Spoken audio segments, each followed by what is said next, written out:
Yeah, it's set up, just waiting for them to join. I have headset. Oh, okay.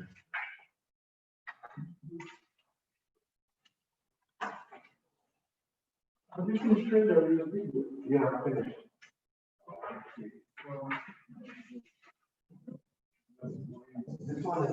I'm waiting for you to join in. Have you opened the link?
Hi, Paul.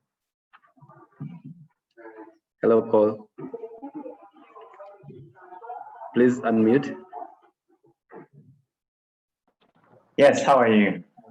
I'm okay. My name is Nicholas Upolot. Nice to meet you, Nicholas. Yes, I am your side wing today for the session. Fantastic. Sorry about I was looking for it in my email, but in my updates, so I didn't get that on time. Okay, so we're waiting for a few participants to join us so we can start shortly. But in the meantime, we can just go through a prep quickly.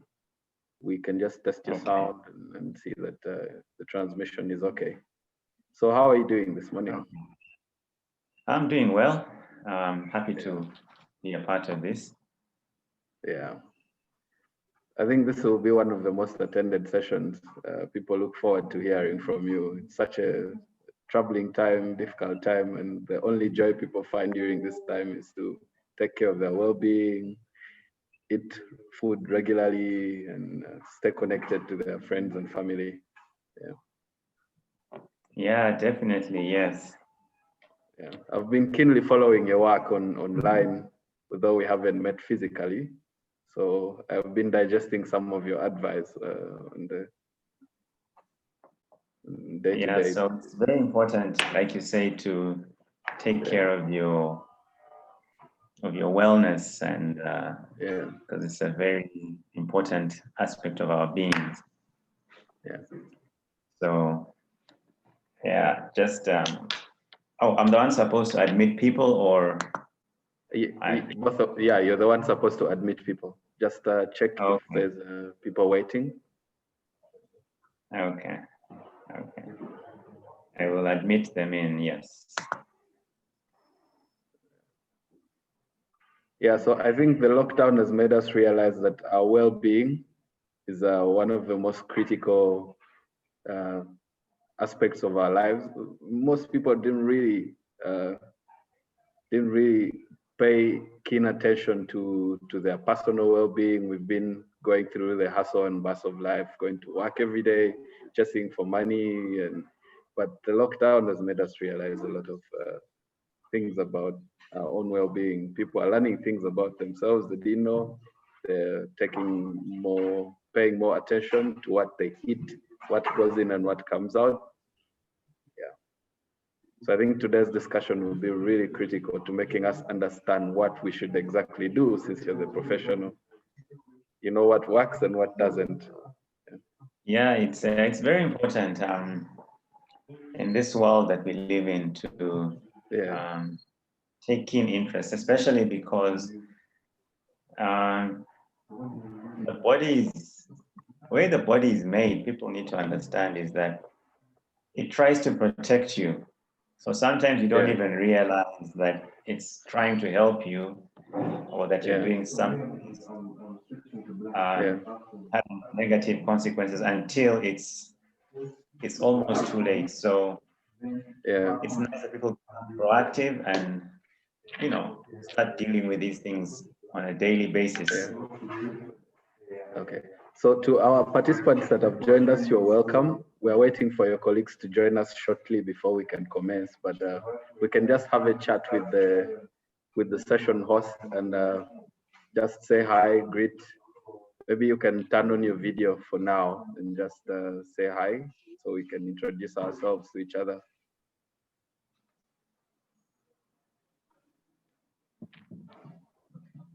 Caroline, Rodney, and Linda.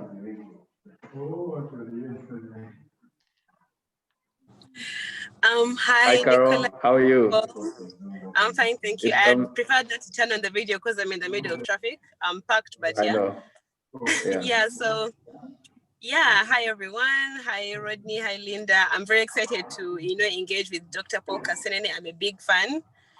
From Twitter, I think I'm the only person who agrees with him on don't eat pork, don't drink milk. So it's very exciting. When I saw he was leading this session, I was very excited. So I'm really looking forward to this.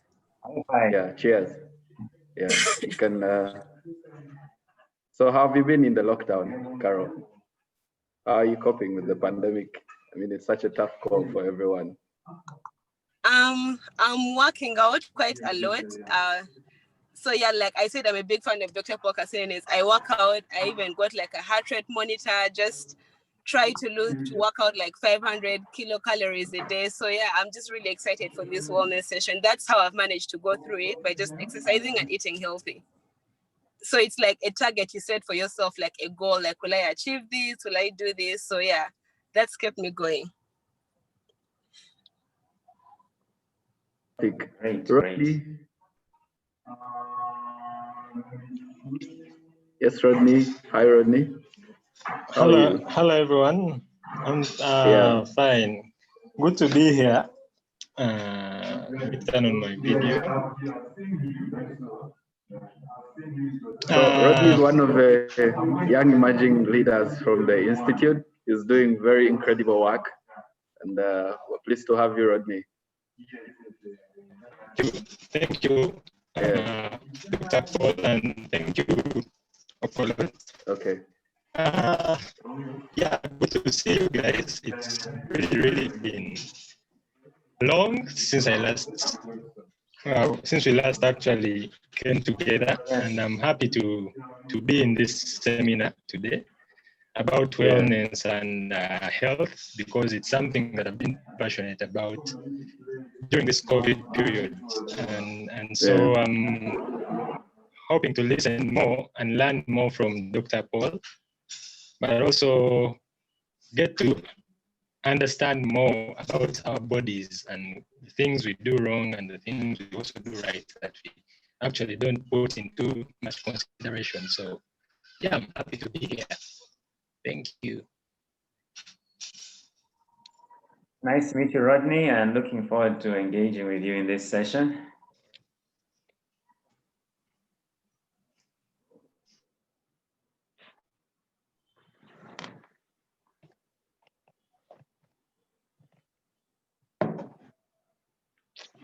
Hello, everyone. Hi, Dr. Paul Kasenene, our host, Hi, Linda. Chigundu, Caroline, and Claire. It's nice seeing you guys after a long time. And I was excited to join this seminar because I'm a big fan, or rather, I'm an advocate of mental health because I work in the field of gender-based violence. And these two are definitely connected. And I think during this time of COVID-19, my work around mental health has really been heightened because the response, we've had so many. I'm doing my practicum, clinical practicum around counseling and all that. So I think this season has really heightened so many issues. So many calls of people who are in a suicidal crisis and who have suicidal ideations. And above all, one thing that is definitely important in this season is staying healthy, eating healthy, because one can easily balloon during this period because of unhealthy eating. Other than that, about 3 weeks ago, I caught COVID. It's really been a shaky period, but I'm glad I recovered, and I'm grateful to be here and living and telling the story. And I think right now I'm an advocate, and I'm telling people just take precaution because this thing is so real and it can put you down.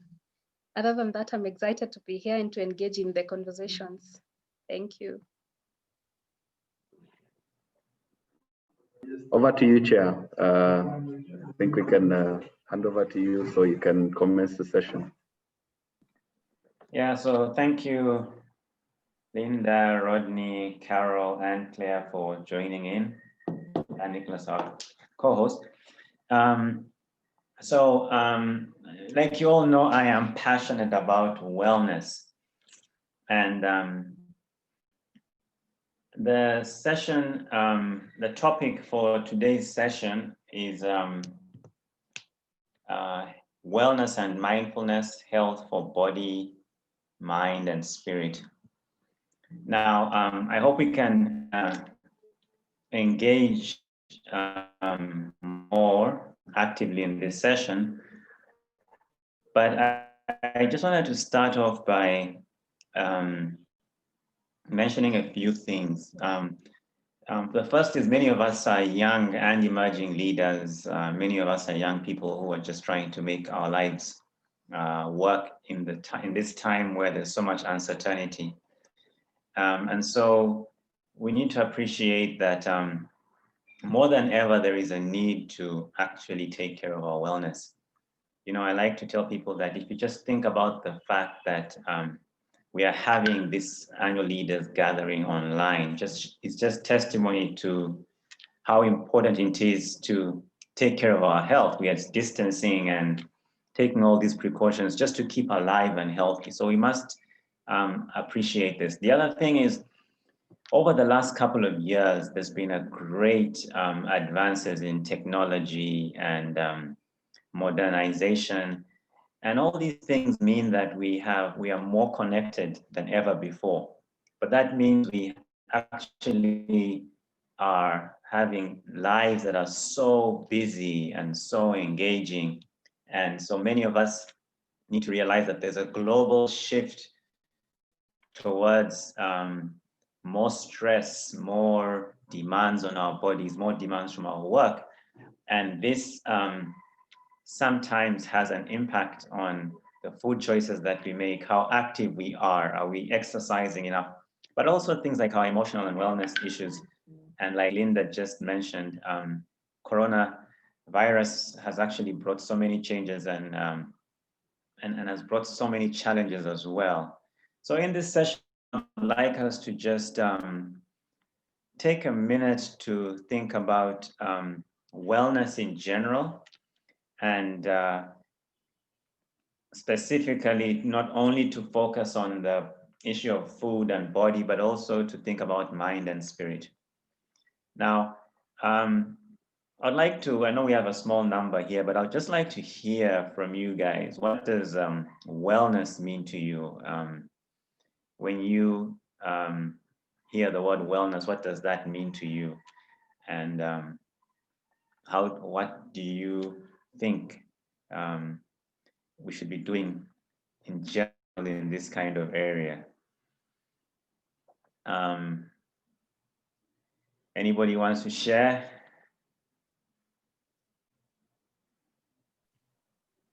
I think for me, when I hear about the word wellness, I think about wholeness in body, mind, and spirit.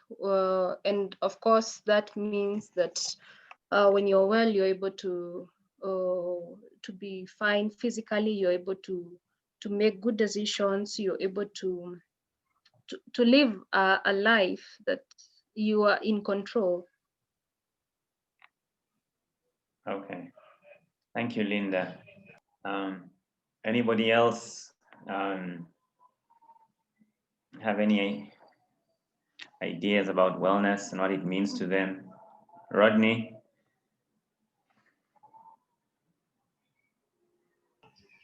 Yeah, to me, thank you, Dr. Paul. To me, wellness would be being in a right state of mind, both physically, socially, spiritually, just being present when whereby everything about you is at that point where you feel as free as possible. Yeah, to me that's wellness in my own understanding. Yeah, so thank you, Linda and Rodney, for those thoughts. So basically, wellness is really a state where we proactively make choices that impact the way we feel physically, mentally, and spiritually. And, one of the things that I like to tell my clients and the people I work with is I think wellness is very simply the experience where you enjoy living in your body and in your mind.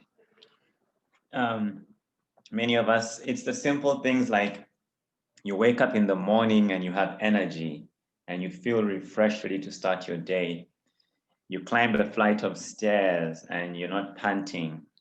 You're comfortable to wear that dress or that shirt because your belly or your abdominal area is in a good place. Or you're not sneezing, you don't have headaches, you don't have gas and bloating, you don't have brain fog. It's just a state of optimum physical, emotional, and spiritual well-being. Now, I'd really like to just say something small that has really helped shape my thinking about wellness, is that when we think of the human being, many times we focus so much on body, but the human being is actually body, mind, spirit, and soul. And when it comes to the way we feel, especially at the level of the body, we need to appreciate that the body follows the mind and the mind follows the spirit. And so what I find is that sometimes you may not appreciate that your body is struggling because your mind is not in a good place. And so today I'd like us to think of wellness in terms of not just body, like what should we eat, but body, mind, and spirit. And I'm just going to share a few things that we can reflect on about our health in general. The first is when it comes to body, there are 5 important things: what we eat, our diet, how active we are, how much water we drink, how much sleep we get, and how much rest we have. Now, I'm just going to share principles. I wrote a book called Eat Your Way to Wellness, 7 Principles to Optimum Health and Weight. The first thing people need to appreciate is that we need to eat right to support our body. You know, the body is the only place that we have to live. And many times we are making choices and we are putting things in our mouth. And it's really because we are thinking about pleasure. We are pleasurable human beings, but we're not thinking about what is the impact of this chapati in my mouth? What is the impact of this cake or of this sausage? And so I'd like to share with you some of the principles that I share in my book. The first is human beings are primates, and so 90% of our diet should come from plants. You know, many times we think of plants as food that, you know, is low quality, but it's actually very important for us. And 90% of our diet actually should come from plants. No more than 10% of the diet should come from animal foods. And this is irrespective of your blood type, because now we have a lot of theories like eat for your blood type. And if you're blood type O, they say you're a hunter and you should eat a lot of animal foods. But ultimately, we are all the same anatomically and physiologically. We all have the same structure. And this structure is basically for plants. The second thing is we should try and eat real food. And that means unprocessed, unrefined food. Let's try and eat food as close as possible to nature.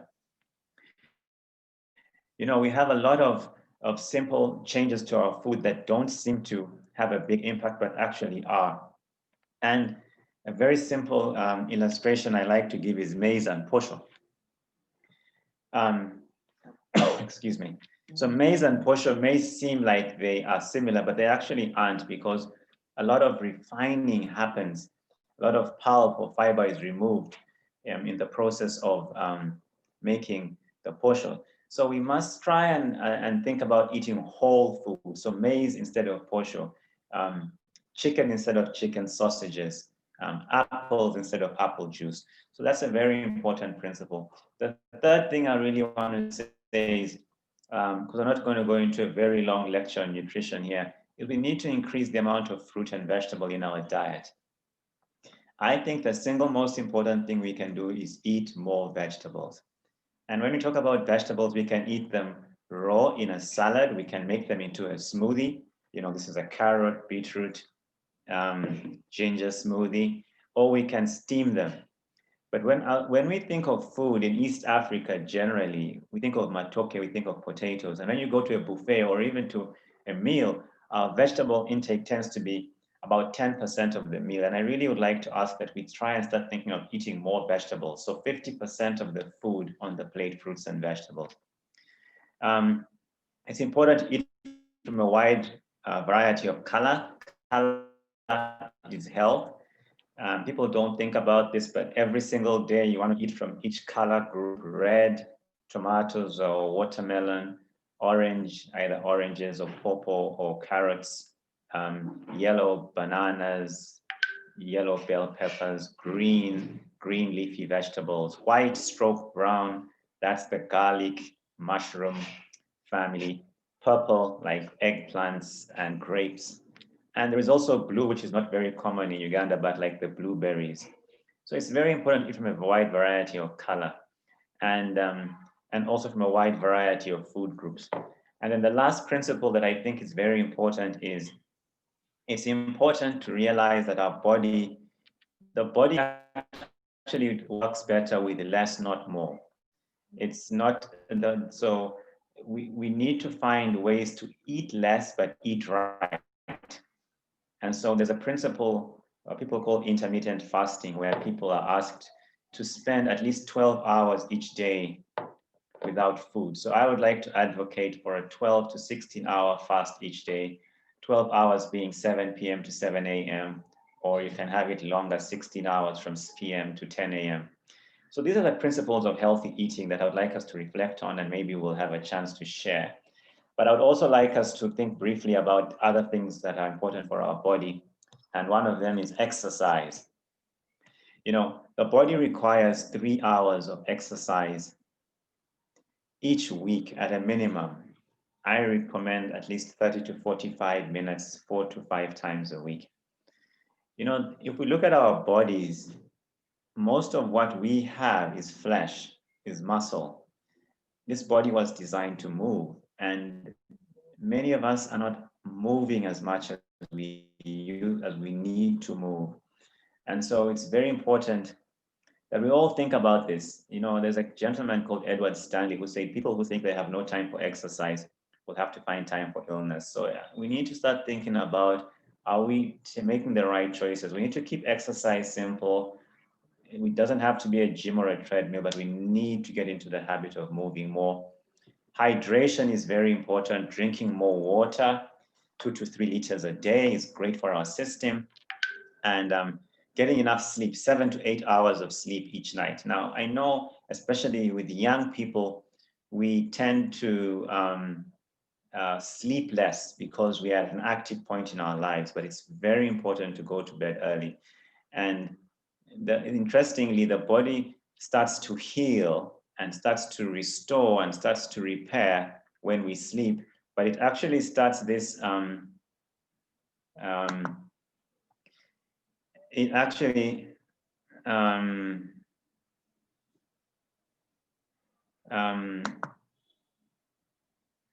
sorry, let me just do that. It actually starts to do this 7 sorry for the distraction. I'm just trying to make somebody a co-host here.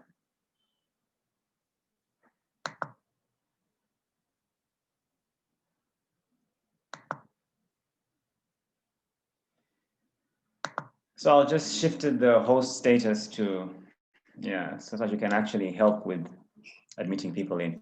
So the body actually starts to heal 2 hours after sunset. So it's designed at 9 p.m., 2 hours after 7 to start healing. So interestingly, the best time to go to bed is 9 p.m. and the best time to get up is 5 a.m. So yes, that's very important aspect of the body. Now, from the mind point of view, I like to talk about the impact of the mind. And before I open up to hear from you what your experience is in terms of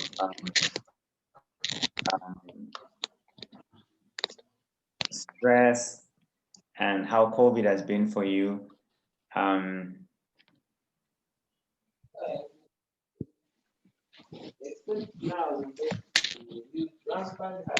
Just a second, sorry.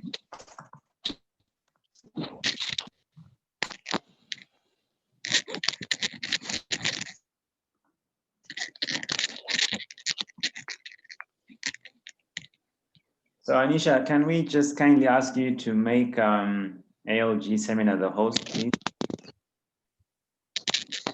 As we continue the discussion. So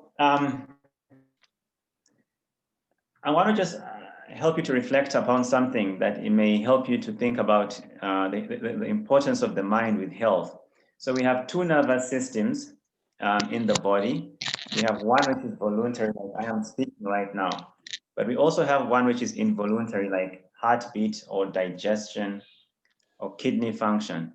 Now, to help you understand that better, think for a moment. Can you ask your heart right now to raise the beat from 60 to 100?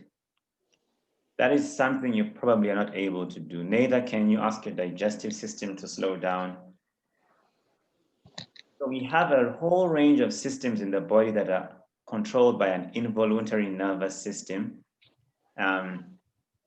And this goes all the way from the way we think, our immune system, our digestion, our blood pressure, and our blood sugar.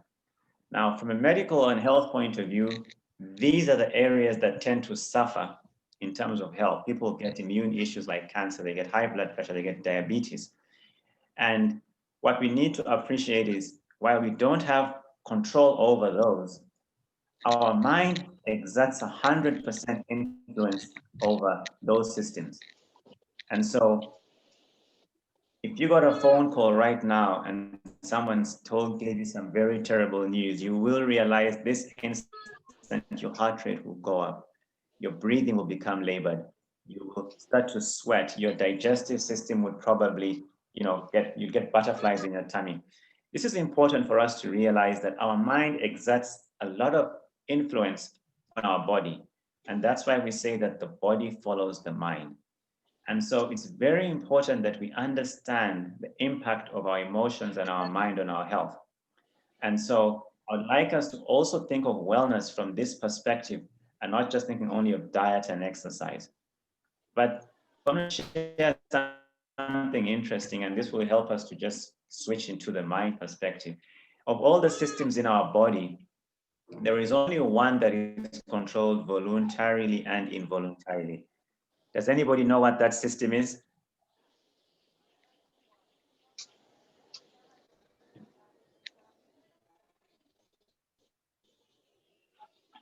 Anybody want to? So the only system that is controlled both voluntarily and involuntarily is breathing. Okay, so right now we've all been breathing, but I'm going to ask each and every one of us to take a deep breath right now. Just take a deep breath in through your nose, and then take a deep breath out through your mouth. Now, what that does is that connects your body and your mind, because everything that is voluntary is body and everything that is involuntary is controlled by mind. So breathing is a bridge between your body and your mind. And it's something we're going to talk about today as well, the importance of breathing in our health. But regarding mind, we also need to appreciate that mindfulness is important, like we'll talk about, and gratitude and forgiveness. So I just want to ask right now, how many of us here feel like stress impacts their lives, and how that actually makes you feel or impacts your physical, emotional, or spiritual wellness? If we can just share what kind of stress you experience and how that impacts your health in general.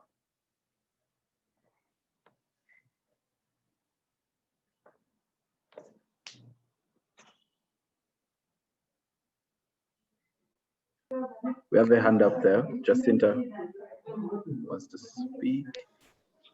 Hello, everyone. Hello, can we hear me? I don't know if you can hear me.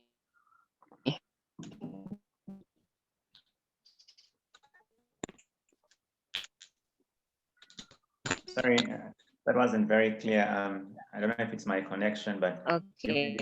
Hi, everyone. Oh, hi. stress impacts on our minds. Okay, me person. Oh, you can't hear me? Go ahead, we can hear you. How about now? Yes, we can. Oh, no. Jacinta, go ahead, we can hear you.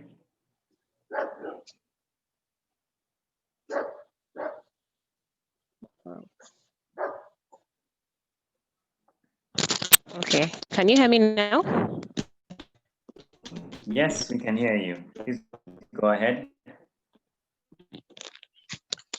So stress impacts on our mind at an individual level, right?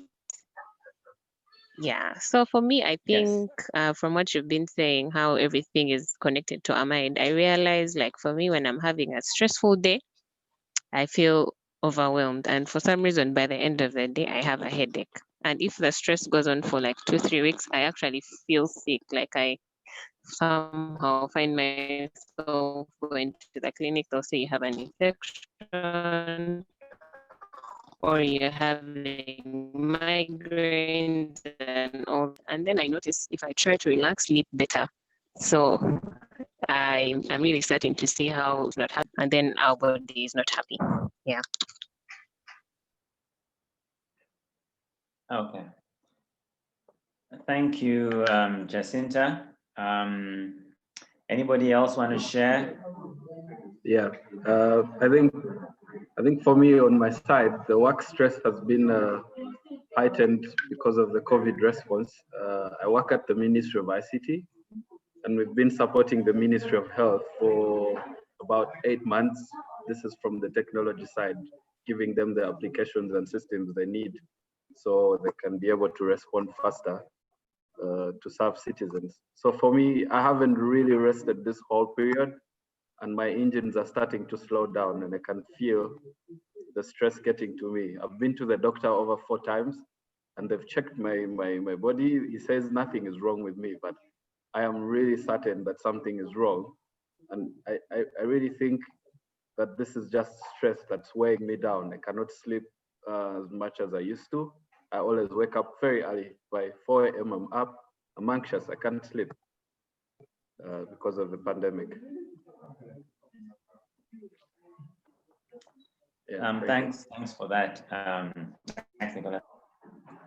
Anybody else want to share?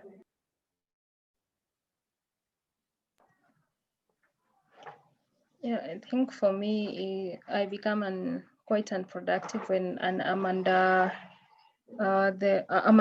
when I'm stressed up. Because I want to do so much, but my mind is all over the place, neither here nor there. So I basically cannot really concentrate. And of course, I think that at times may come with some psychosomatic kind of illnesses, headaches. Sometimes you feel like the tummy is not okay. But the good thing is, I think, is self-awareness, because when you're able to pick and know that this is stress, then you're able to work on it to get better so that like you can roll back on track. Okay. So thanks for sharing. There's 2 things that have come out. One is that when we get stressed, we seem to have some physical changes that we experience that make us realize that we are stressed, whether it's headaches or engines not being as up to speed, or people that are not feeling rested or unproductive. But there was also something important that the COVID pandemic has brought about some changes.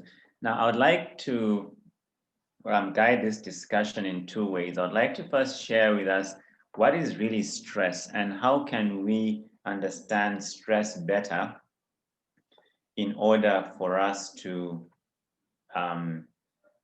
manage the situations we are in. And I'd also like us to kind of also think about what are the strategies we can employ to help us get through these stressful situations. So I would like to ask Nicholas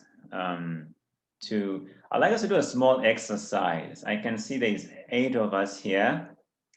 I would like to, I don't know if you can all hear me. I'm going to assign numbers to you, or let's do it this way. Let's divide the session into male and female. So I can see we've got 3 gentlemen and 4 ladies. So I'm going to ask Nicholas, can you just make me the host? I'd like to share something. Can I share something on my screen? So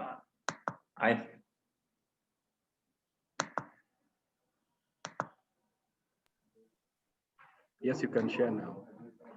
Okay. So we're going to do a small exercise.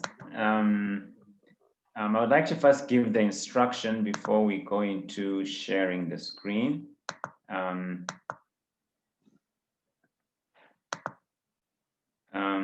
So, gentlemen, can you hear me? If you don't mind all unmuting your mics just for a few minutes for us to go through this exercise. I want us to do something very small. So, we are going to look at, I'm going to ask both of you to look at an image. And we're going to ask the gentleman to look at this image first, and then the ladies look at this image after. Okay? And the way this works is we're going to see 3 versions of the same image. And the men will see it first, and then the ladies will see it. So I'm going to first ask that the ladies will have to close their eyes, okay? Or we'll just, turn away from the screen until I ask them to. And it's very important because I'd like us to look at the impact of stress in our lives by doing a very simple exercise. So are the instructions clear? Men are going to look at the image first.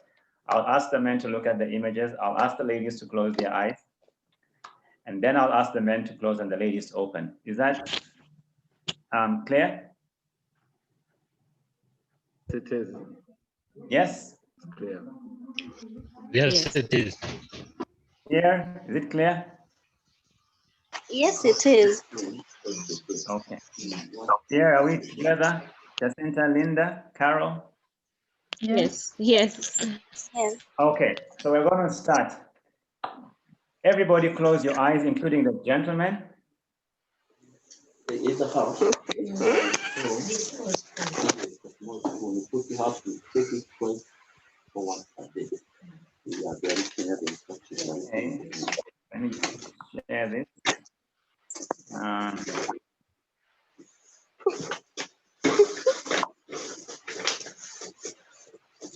Sorry, just give me a second.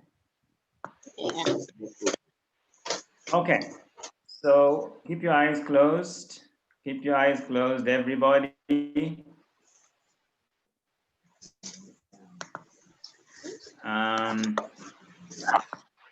Okay, man, open your eyes. Please put on your video so I can see that you're not cheating. So men, can you see this? Men, eyes open, ladies, Yes, you eyes can. closed. Can you see my screen? Yes? Yes, you can. Men, can you see the screen? Okay, Yes, so here are the pictures, ladies, eyes closed, men. This is a men, look at the screen. It's a picture of a female. I'd like you to think, how old is this female? How old do you think this female is? This is the same female. I think she's perspective. Don't say it. Don't say it. Just think about it. How old do you think she is? okay. Same female, different perspectives. Okay? Same female, 3 perspectives. How old do you think she is? What do you feel when you see this woman? Okay. Men, close your eyes. Everybody eyes closed. Everybody's eyes closed. Everybody's eyes closed. Ladies, open your eyes. Okay, so ladies, open your eyes. Men, eyes closed. So this is a picture of a female. This is what we showed the men earlier. How old do you think this female is? And put feelings into this female. Same female, different perspective. Okay, same female, different perspective. So this is the 3rd perspective. So everybody open your eyes. Okay, so everybody eyes open. Nicholas, you can open. Open. So, gentlemen, how old is this lady? Please shout loud. You can unmute and just tell me what you think. I think she's 25 years old. Rodney, how old do you think she is?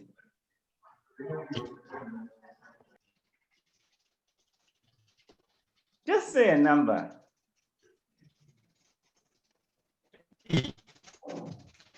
Rodney, we're waiting for you. 30. Okay, Pierre? 20. Excuse me, can you hear me? Can you Pierre, hear how me? old? I think this one might be 30 years old. 30 years old. Okay. So over to the ladies. How old is this lady? Linda.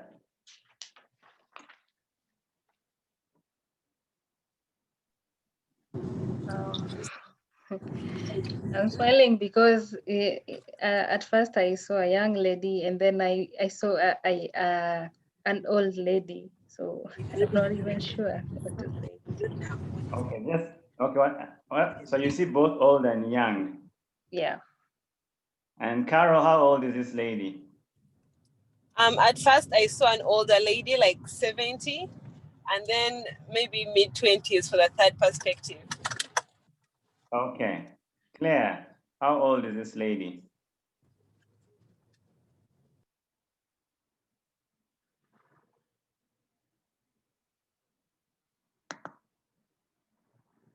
Okay, maybe we don't have Claire. Who else is there? Hello? Yes, Claire, how old is this lady? I know you've seen this before, but how old? About late 30s. Late 30s. Okay. So,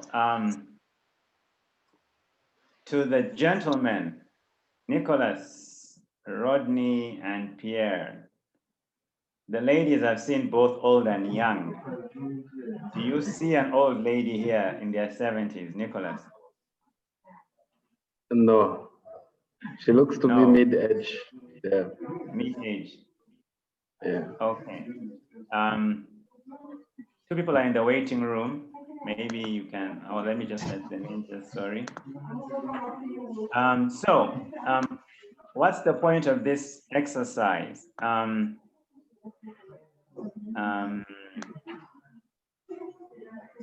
Anisha, are you with us? I just got back in. Sorry, my Oh, internet. you just got back in. Okay. So what's the point? So ideally, what we were trying to do here is try and see perspective. So basically, so if Carol is walking down the street with Nicholas and they see this lady, it's possible that Carol could see a 70-year-old and Nicholas could see a 20-year-old, right? And unfortunately, the numbers are small and we're doing this on Zoom, so it's not always easy to do it. But actually, this is a picture of a 70-year-old lady. Nicholas, what do you have to say about that? I think the way I saw this was a bit, I rushed to conclude on her age because my mind right now is just so fixed on the general picture. I'm not looking at it from a bigger context, maybe looking at the features. I just imagine that she's a younger lady and yet in reality she's older. No, so actually, the truth is she's both a young and an old lady. So none of you is wrong or right. And I want to show you what the point of the message is. So how old is this lady? This is what the gentleman saw first.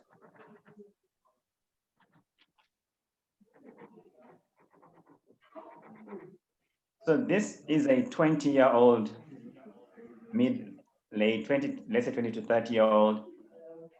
And this is a 70-year-old. So the lady saw this first and the gentleman saw this first. And when you look at this image, it's a combination of both young and old. So depending on your perspective and what you saw first, you're likely to see either old or young. The ladies typically would have said they saw an old lady, but when the gentleman started saying they were seeing a young lady, they began to see the young lady as well. Now, I share this for a simple objective that two people can see the exact same image and see it differently and both be correct. Now, when it comes to stress, I'm going to tell you what the importance of this image is. Stress is never a response based based on your perspective of the situation. Now, if you looked at the image that I showed you, and I'm going to put it back on the screen just to help you to get an illustration. And I'll just talk through this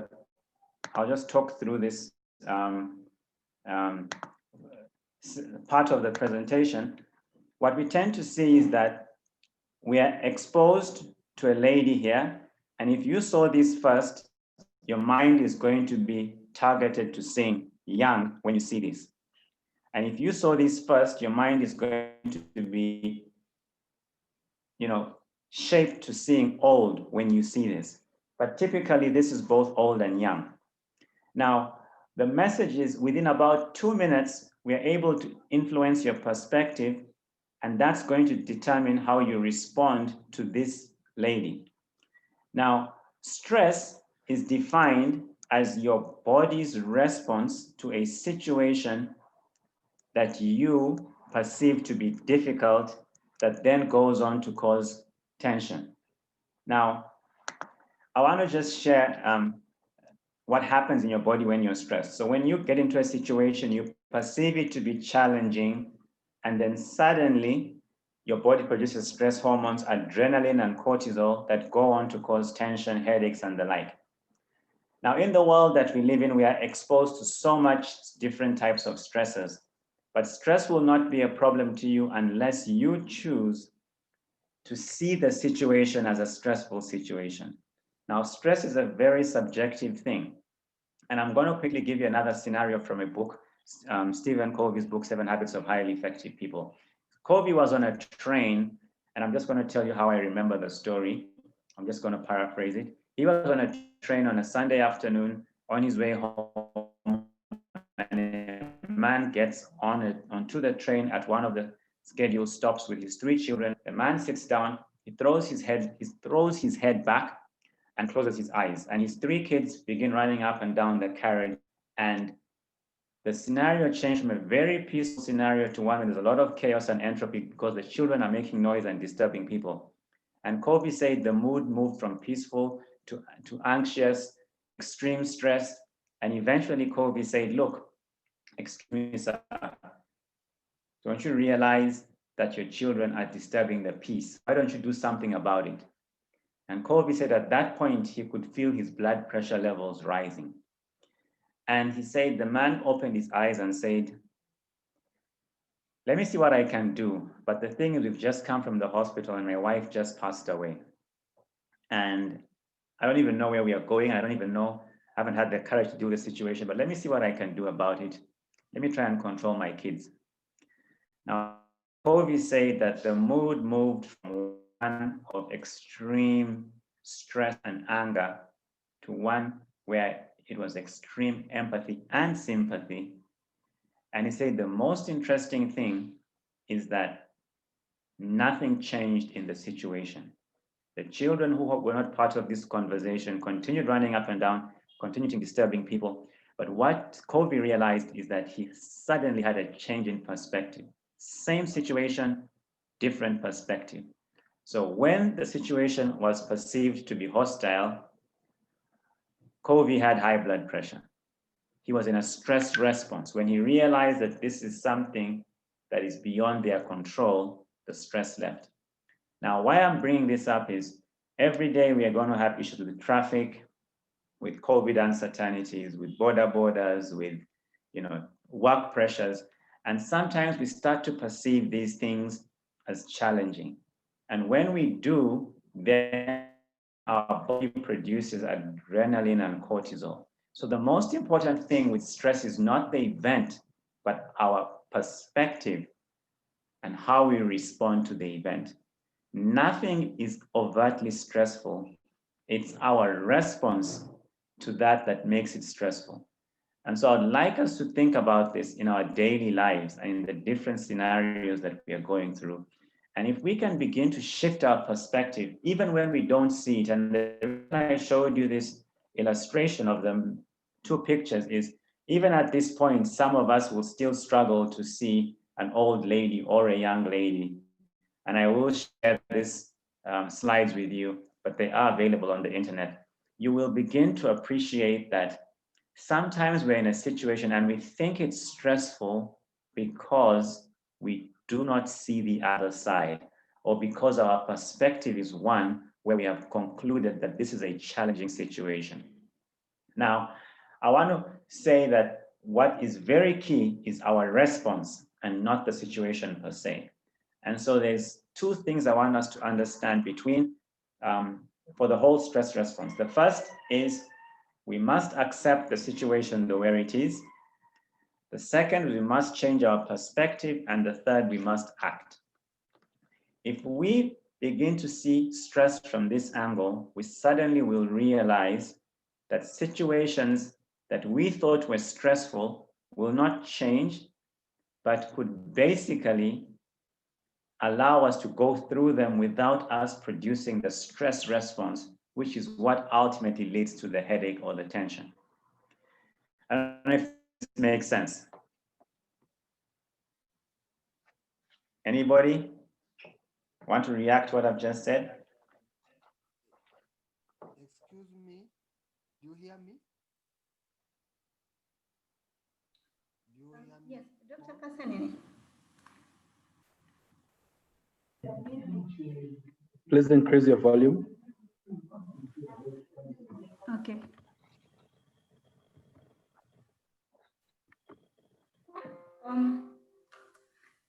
Just to quickly react to what you said, mainly on stress management, like where you said when you're in a challenging situation, what is keen is your response and how it is, and then you must act. There are certain situations where you are very stressed in a way that you cannot think or even put something together on how to react or on how to act. Like you are saying, how would you manage such a situation where your mind is blocked and you're not even thinking straight to act? Just give me one such scenario, or if you have any. Most of the scenarios would be personal, but it is where you have, okay, let me just give a work one, where you have so many things to do, like you are closing in on a deadline, and on some of them you've not started, and the deadline is just right there. You have only 8 hours in a day to do what you're meant to do, and yet you still need to perform. So you're running out of time, and yet you need to deliver. So how would you act on that?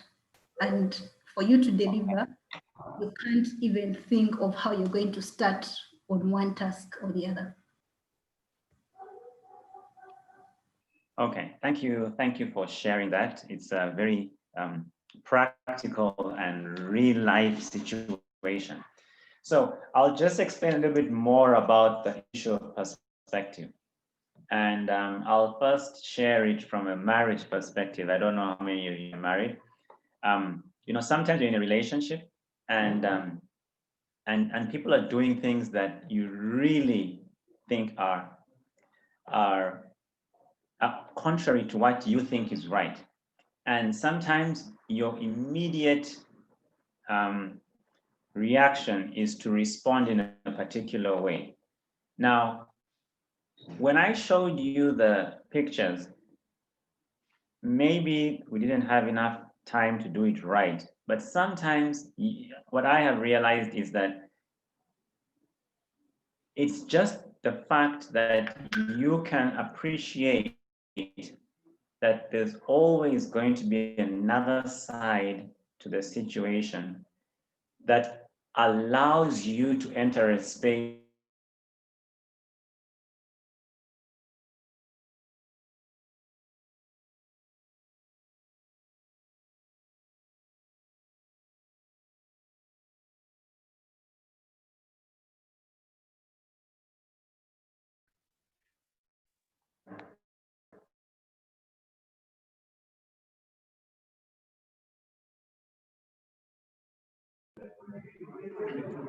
Sorry, guys. Our host seems to have had a disruption in his network. Just give it a few seconds.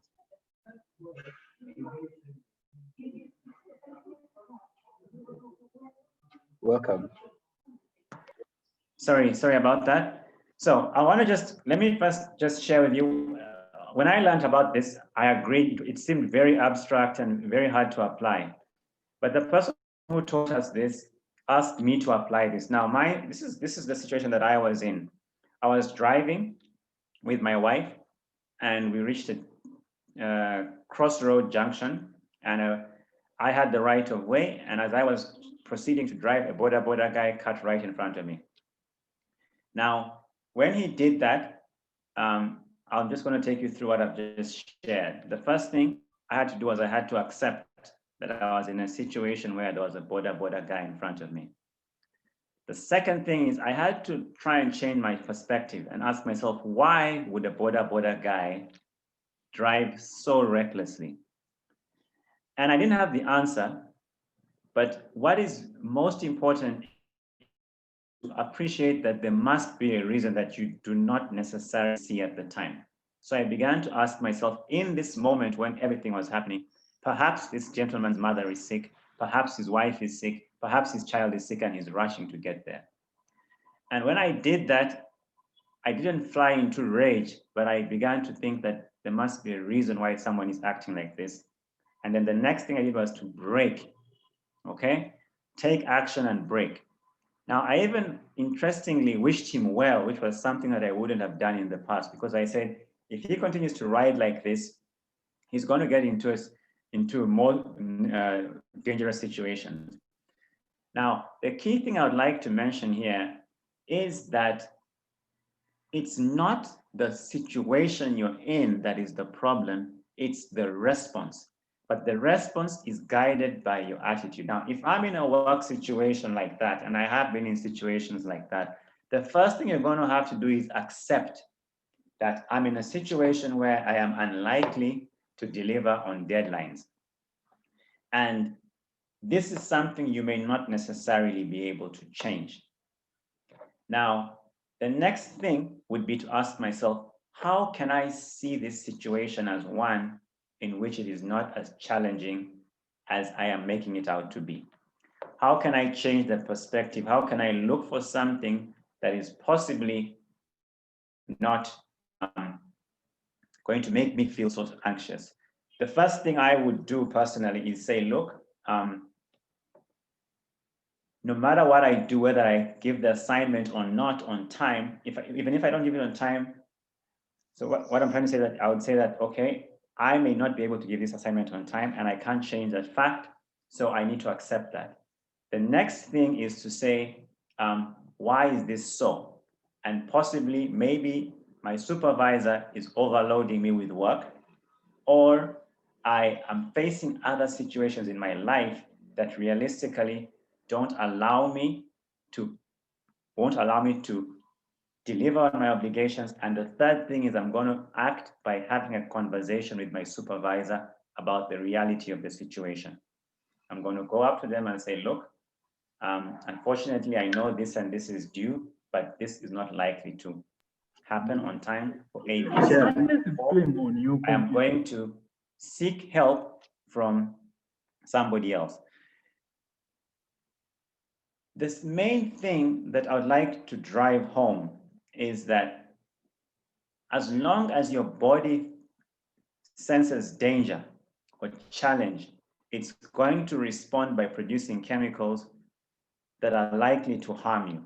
And so what is most important is not to say this situation does not exist or to run away from the situation, but to accept that you're in a situation and then change the perspective so that your body does not sense danger.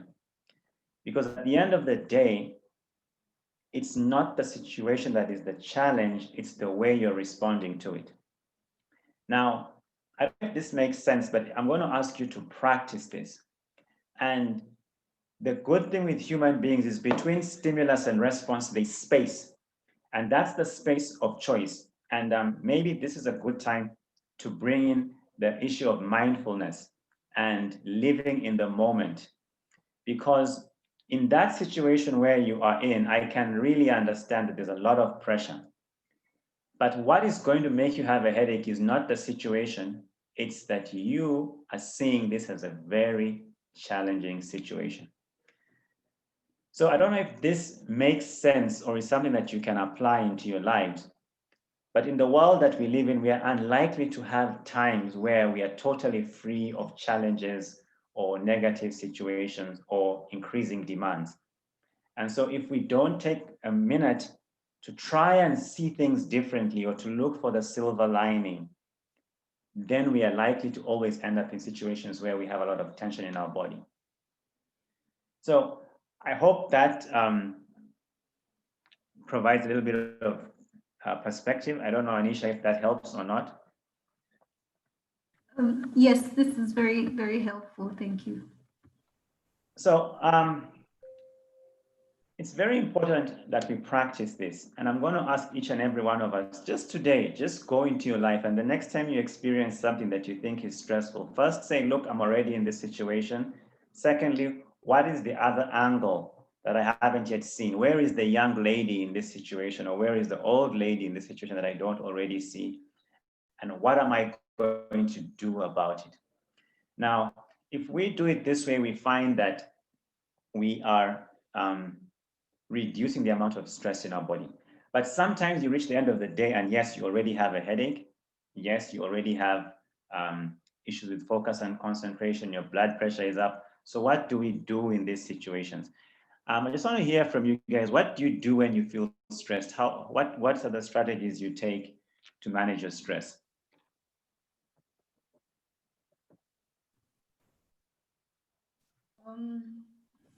For me, I like to take a walk when I'm stressed. Like it helps me clear my mind. And by the time I'm back, I actually know what next I want to do. So for me, exercising is something I do when I'm stressed, regardless of the time. Okay. I've also been exercising a lot in the lockdown, and I found it very helpful. It eases down the tension. I also listen to a lot of music because of I just try to make the work a bit bearable. So I try to make it not so serious by playing some music. And then I think my single most source of joy in the lockdown has been taking tea, surprisingly, having short breaks for tea. Yeah, that's it from my side. Okay. For me, sorry. Yes, Linda, go ahead. For me, I take walks, and when taking the walks, I'm listening to some calm music to help me calm down. And then other than that, when I'm not able to take a walk and I am under stress, I do breathing exercises. And also in the wake of COVID, I've also learned to start doing meditation, which I've been following, and it has quite been helpful to enable me relieve stress. Okay, thank you, Linda. Anybody else? Hello? Yes. Yes, Claire. Yes, when I'm stressed, I read about other people's lives. It helps me to forget about my own. And I also like cooking. So I find myself cooking dishes that I would not cook if I was not stressed. So it helps take my mind off what I'm doing. Yeah.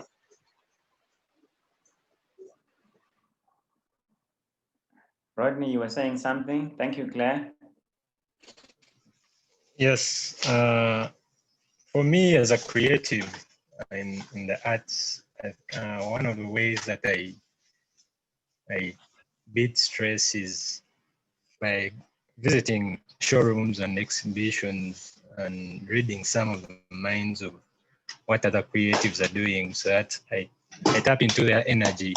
By also having conversations with them kind of lifts up my spirits towards whatever I'm trying to achieve. By also exercising doing runs, but also, like Linda said, the meditation in terms of what I read, what I watch, and what I put into my mind. Yeah, that's how I cope up with stress. Okay, thank you, Rodney. So thank you for those insightful, messages about how each of you tackles stress. So I want to just help us to put a few things into perspective. The first is when you're feeling stressed, the first and most important thing is to understand that your body is likely to have a lot of adrenaline in the system. So adrenaline is the fight, is the flight, and the fright hormone, or the neurotransmitter. And typically, many years ago, adrenaline was the action hormone. So I'm happy to hear many of you are exercising, because when you run, especially when you do high, I would like to encourage you, when you're stressed, to do high intensity exercise. I know a walk will be great, but high intensity exercise helps to get adrenaline out of the body, because for some reason the body kind of thinks that you've run away, or you've taken rapid action, you've acted in just in line with what adrenaline was expecting, and so the body kind of feels like you've left the stressful experience. So exercising is great, and I'd like to encourage, when you're stressed, to do high intensity exercises for short periods. The other thing is, it's important to let it out. And if you want to scream, I think it's important we all learn to let it out. Either you scream in your pillow, but it's nice to let out tension in that kind of way. So the second way that it's nice to release tension is to calm the body down. And I was happy to hear Linda and Rodney mention that they do breathing exercises and meditation. And I really want to help you understand, from a clinical or medical point of view, the importance of breathing. Because many times we do breathing, but many people have not really understood, why should I breathe? And it seems to be an Eastern concept of the Asia, yoga, Tai Chi, and meditation. But people sometimes don't understand the importance of breathing. And I'm just going to quickly summarize it. So I earlier mentioned that we have two nervous systems, voluntary and involuntary. Voluntary is controlled by you consciously. Involuntary is not controlled consciously, but the mind has an impact. Now, every system in the body, we said, is controlled by both except breathing. And so breathing is the bridge between the body and the mind. And many times, if you are stressed, you will find yourself taking an unconscious deep breath. That's how the body tells the mind to calm down. And so one deep breath is going to have a significant impact on both your body and your mind. And so I'm going to encourage all of us to try and get into a deep breathing practice. And it's important not to make this complicated, or something that you have to study about, or something that you have to practice in a particular way. It's about taking a deep breath in through your nose, usually to the count of 5, and then you hold it to the count of 2, and then you let it out through your mouth with a sigh, letting out the tension and anxiety. So typically a deep breath should last between 10 to 15 seconds.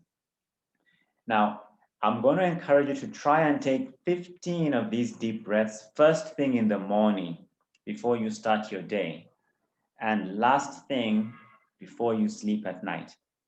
This is a simple way to start getting deep breathing into your daily practice. And it is such a powerful thing, because it allows your mind to calm down.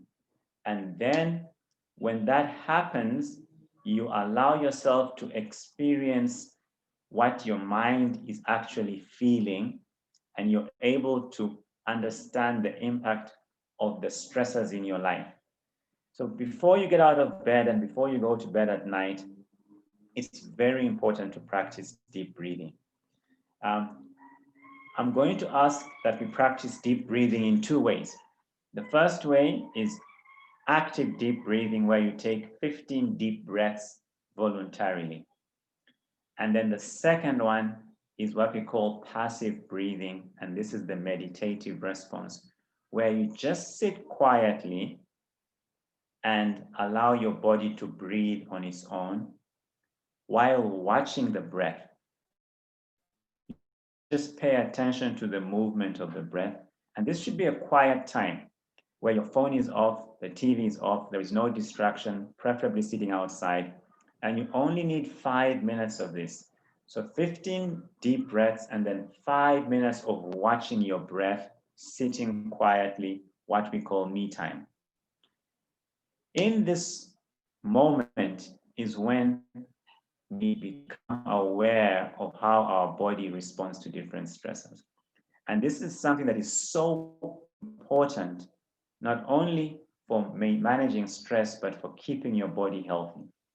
Because many of the people we see with high blood pressure, with eating disorders, with diabetes, with cancer, with autoimmune disease, are having a lot of tension in their bodies. So I want to thank you all for sharing those different perspectives, and just to encourage you to practice deep breathing, both actively and passively. I want to also leave you with two other things that are very important for keeping us emotionally stable in this period, especially with COVID-19, and that is the practice of gratitude. I don't know if you've heard about this. Scientifically, we know that when you say thank you and you mean it, your brain produces feel-good hormones, antibiotics, stress relievers, and immune boosters for every thank you that you say. Now, one thank you is powerful, but that dose is so small that you don't see the impact in your wellness. If you say thank you over and over 20 times, you're going to feel significantly better. And even if you're in a high tense, high pressure situation where you have a deadline, where you have to be working long hours like Nicholas is, you will find that by taking 3 minutes to feel gratitude for things that are going well in your life, it will allow your body to go even further. So I always encourage that right after the breathing exercises, let's take a moment, close our eyes, and feel gratitude for at least 20 things. Or even if you don't have 20, it could be one thing, but you want to feel the experience over and over. So it's deep breathing and then gratitude. And the last thing I'll share in this regard is forgiveness. So forgiveness is something that is not very easy, but I think it's important that we start by forgiving ourselves, because many times we have done things that we wish we had not done. And sometimes we are in situations where we wish we did things that we haven't done. And in either situation, like I said initially, they have already passed and you can't change that. But saying I forgive myself allows you to release the tension. And this is something you have to say to yourself, not think it. You have to say to yourself, I forgive myself. I forgive myself. I forgive myself.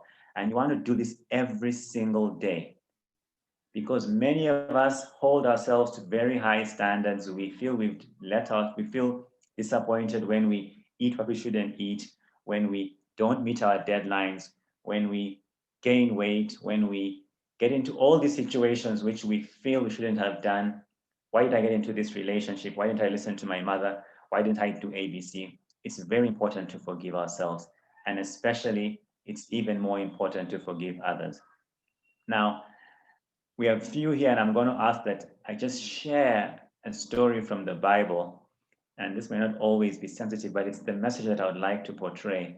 There was a lady caught committing adultery, and the law of Moses said we should stone her to death. And the people wanted, always trying to get Jesus and say, what do you have to say about this? You're the guy who likes to let everybody off the hook. And he said, yes, go ahead and stone her. But he said something very important, that let the person who has never sinned throw the first stone.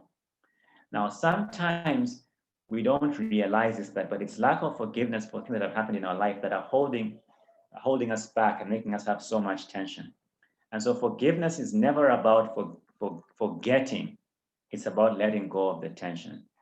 And so I'd like to encourage us to all every day get a moment for deep breathing, a moment for gratitude, and a moment for forgiveness.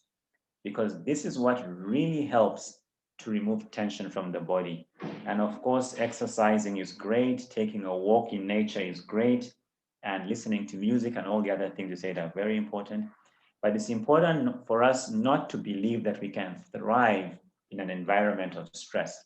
A little bit of stress is good to push us, but too much stress tends to cause us a lot of tension in our bodies.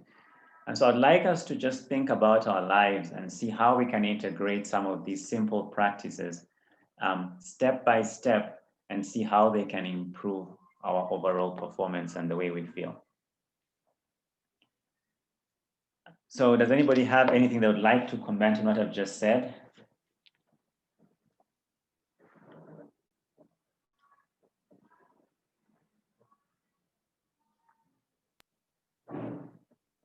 I think the issue of forgiveness that you brought out is really an important part, because as human beings, people wrong us here and there, and we struggle with forgiveness so much, and we don't realize how much it holds us captive.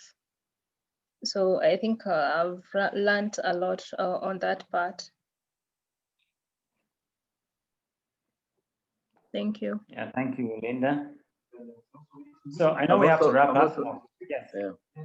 Yeah. Go ahead, I've also Nicholas. learned the art of forgiveness. It takes a bit of time. It's not something that happens in one day, but learning to let go of some situations has actually helped me to ease tension and remove bitterness and anger towards certain people or certain situations. So it also makes you generally happy, and also not allowing yourself to dwell so much on issues. I try not to have very strong opinion of things, especially during the pandemic.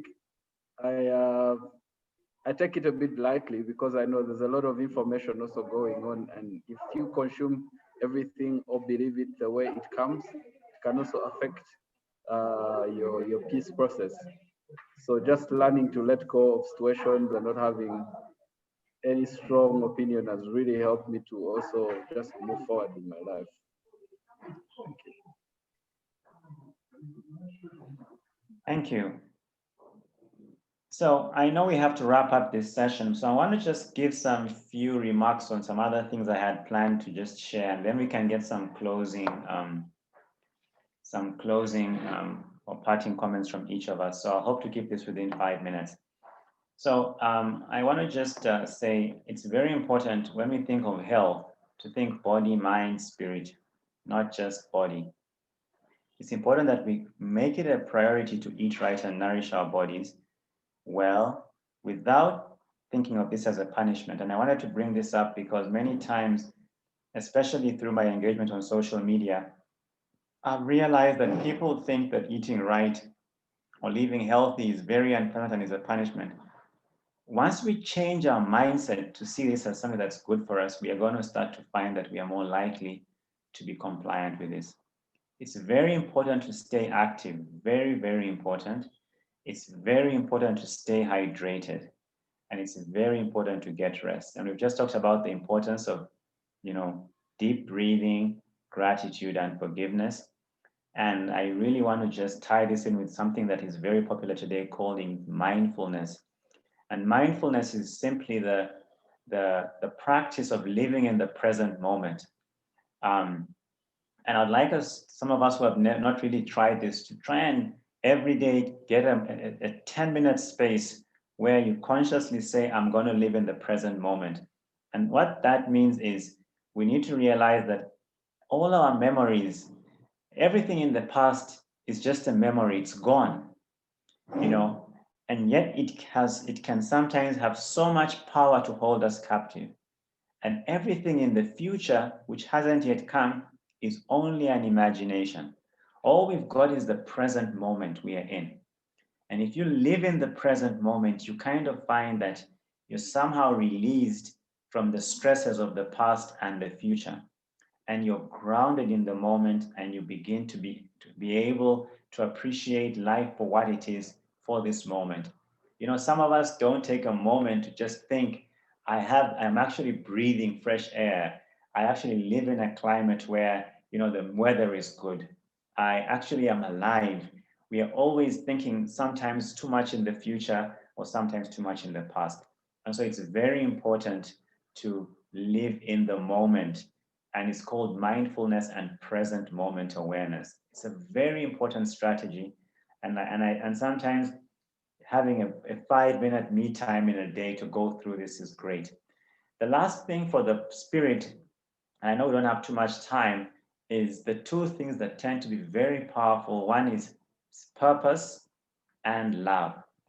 Many of us tend to feel more pressure, more stress when we are acting or living lives that are outside of our true purpose. Sometimes you're doing something that doesn't bring you joy, and that's where you find more stress. It's very important for us to be courageous to try and ask, am I living in line with my true purpose? Because when you are, that's when you will find that you will be more likely to have an abundant life, you'll be more likely to exercise, eat healthy, and even manage your stress. Love is the single most important thing that every one of us looks for, whether we know it consciously or unconsciously. In fact, if you take time to read up quantum physics or deep chemistry, you will realize that every single thing in the universe, every atom lives just for love. And if you think about water, which is one of the most useful things on the planet, is simply a love reaction between one oxygen atom and two hydrogen atoms coming together to support each other, to meet where each atom is lacking, and partnering to bring together a very stable molecule that we call water. And love is simply things that we give. Usually it has nothing to do with what we get. It's a simple thing like smiling at somebody, saying good morning to someone, sharing the little that you have. When we exercise love, we will find that our health will be so much better. And so we must integrate purpose and love in our lives, and especially many of us who are leading in different areas, we need to be able to lead with love and purpose, because this is really at the center of our health and our well-being.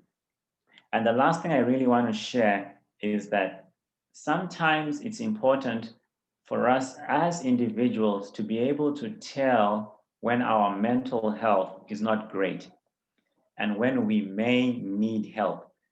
Already before the COVID-19 pandemic, in my practice, we always have a questionnaire where we ask people what are their presenting symptoms.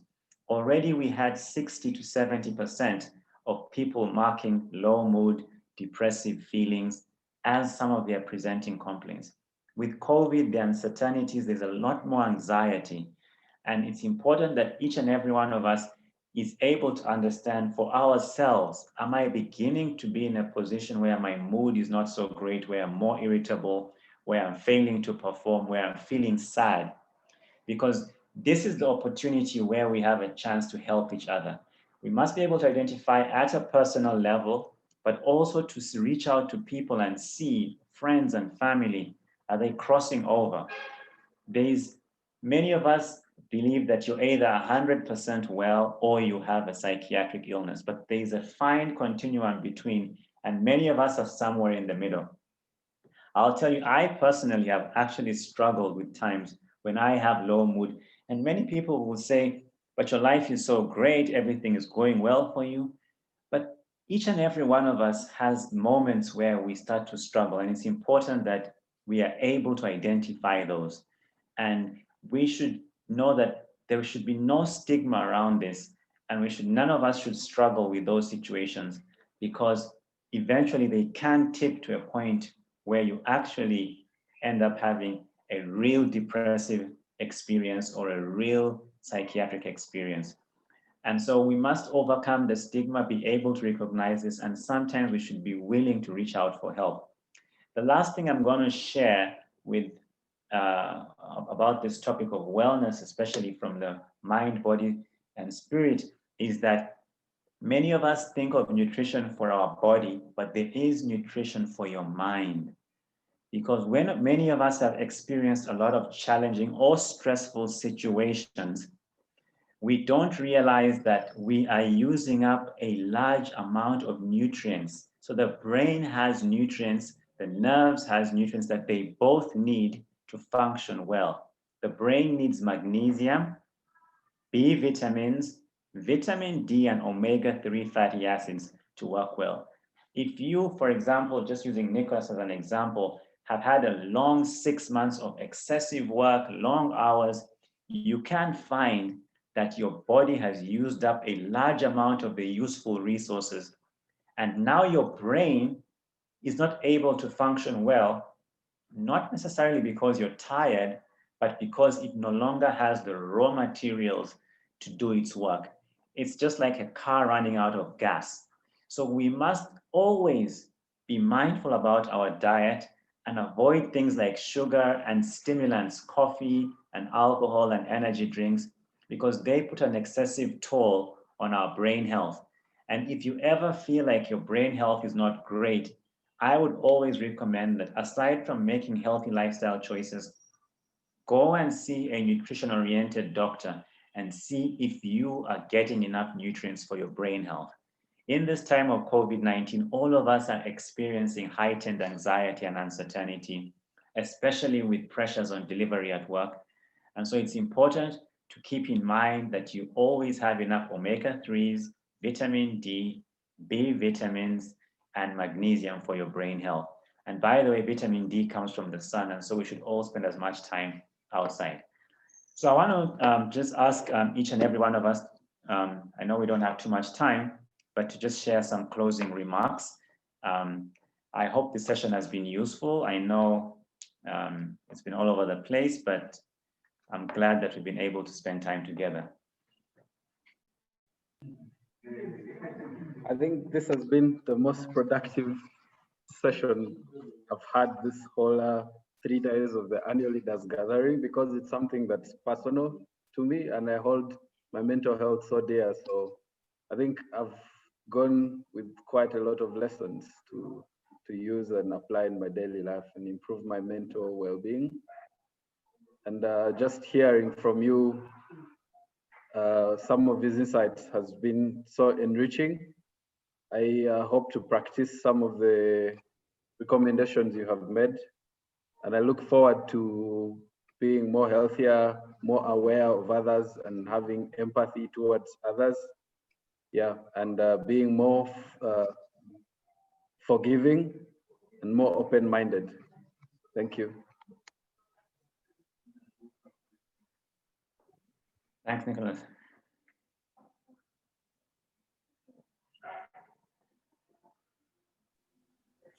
Jacinta's hand is up. Hello, everyone. Yes, this is Jacinta speaking. I tried to look through everything I've learned. I've been noting down. So thank you so much, Doctor. I think this session was really, really targeted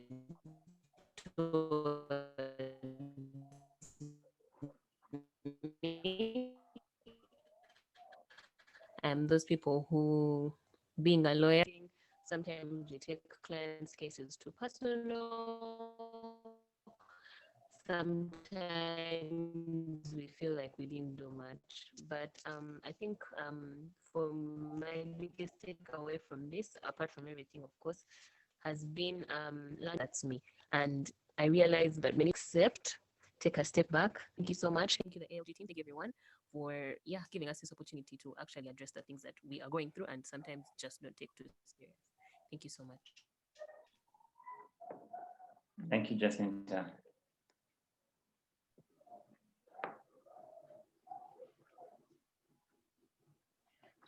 Thank you so much, Dr. Kasenene. The session was really helpful and insightful for me.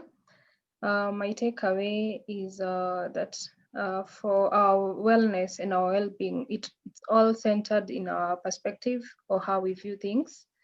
And a positive perspective or negative perspective will always affect our wellness. Thank you so much. It was a quite insightful session. Thank you, Linda. Hello. Yes, Claire. Yes, thank you, Doctor, for the wonderful presentation. And being a nutritionist, it's always a pleasure to talk about wellness, to hear about it. And thank you for the good work that you continue to do. And I continue to thank us for the invitation to this presentation. I'm very grateful. Thank you, Claire.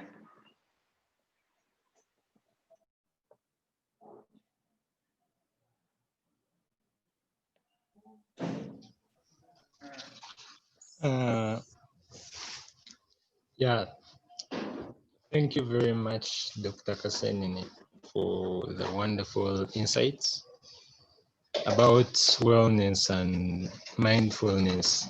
I hope to also, like my friends, practice more on what we've shared and be more mindful of even the little things, like you said, because I think that's what mindfulness is all about. And also being more purposeful and share love, like you said, the atoms do and the little things that we take for granted do. So yeah, my takeaway is more to do with how to handle stress and the perspectives you need to have in order to see that stress doesn't kill us or stress doesn't affect us in a negative way. Yeah, so thank you. Looking forward to practicing more, and also, yeah, we keep sharing. I follow you on Twitter, so I'll keep seeing more of your suggestions and your great insights on there. Thank you. Thanks, Rodney. So I'd also like to appreciate Dr. Paul Kasenine. Personally, for me, I want to definitely from today try the 15 deep breaths before bed and in the morning, early morning, just to make sure my mental health is aligned before I start my day. So that's a new thing. I appreciate learning that today particularly, and I can't wait to try it and probably share feedback on Twitter on how well it's working, because I know it will work well anyway. Yeah. Thank you. Thank you, Carol. So thank you all for being on the call. Thank you to the Lee Africa Institute for organizing this annual Leaders Gathering seminar. And I really hope the session has been useful. Let's stay in touch on social media and other platforms. Go out and let your light shine. And remember, keep life simple, breathe, and just live in the moment. And there's always something good that can come out of every situation. Remember to eat healthy, exercise, drink water, get enough rest. I wish you all a lovely weekend, and thank you all for taking part. Thank you, Doc. Thank you. Thank you.